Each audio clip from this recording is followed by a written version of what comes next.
तो यहाँ तो ये तो यहाँ पास में। दिसंबर का महीना था। शाम का समय धीरे धीरे ढल रहा था। क्रिसमस की ठंडी हवा सिहरन के साथ चल रही थी। घर के बाहर अंधेरा बढ़ रहा था और अंदर क्रिसमस की रंग बिरंगी लाइटें टिमटिमा रही थीं। यह क्रिसमस के दूसरे दिन की सुकून भरी शाम थी। ठंड के बावजूद घर के भीतर रिश्तों की गर्माहट साफ महसूस हो रही थी। इसी खुशनुमा माहौल में ईवा की छठी का दिन आने वाला था। घर में हलचल थी, तैयारियां चल रही थी और हर चेहरे पर खुशी झलक रही थी। उसी शाम ईवा के बड़े मम्मी पापा युवा के लिए लाई गई एक खास सौगात ईवा को देने वाले थे, चांदी की नन्ही पायल।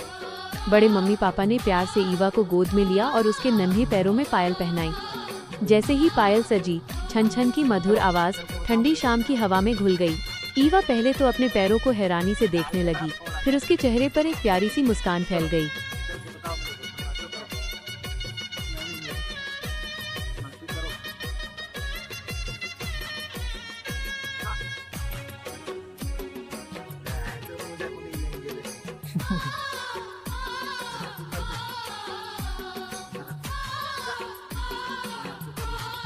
नाच दिखा पहले। कुछ ही देर में ईवा नीचे उतरी और उछल कूद करने लगी।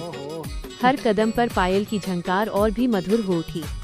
वो पूरे घर में दौड़ दौड़ कर सबको दिखाने लगी और तोतली आवाज में कहती, देखो, बड़े मम्मी पापा ने मेरे लिए पायल ला दिया है। दादा दादी, मम्मी पापा,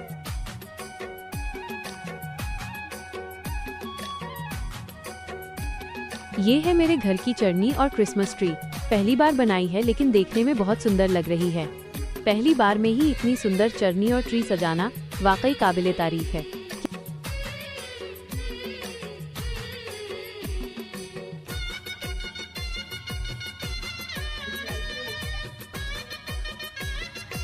ये है एवा की दीदी आनिया, हमेशा एवा का ख्याल रखने वाली। आनिया और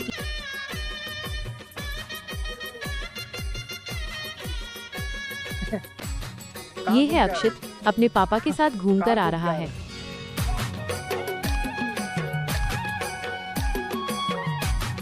अनिया दीदी कान का बाली पहनने की कोशिश कर रही है। ये है आर्यन भैया, घर के सबसे बड़े दुलारे, जो अनिया के कान का बाली पहनाने में मदद कर रहे हैं।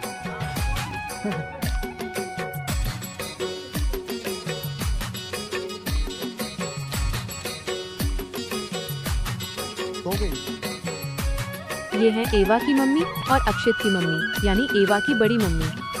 उनके साथ मुकेश भी मिलकर इधर रसोई में सब्जी बना रहा है। उधर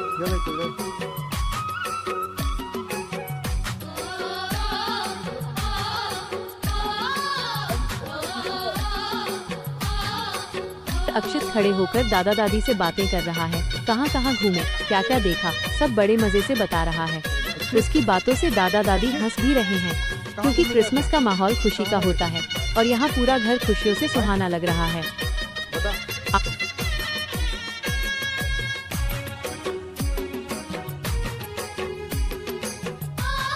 दिसंबर का महीना था।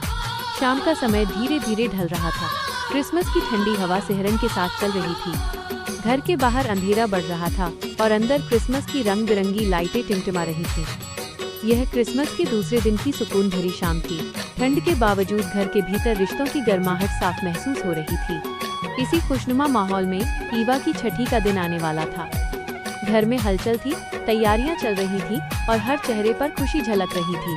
उसी शाम ईवा के बड़े मम्मी पापा युवा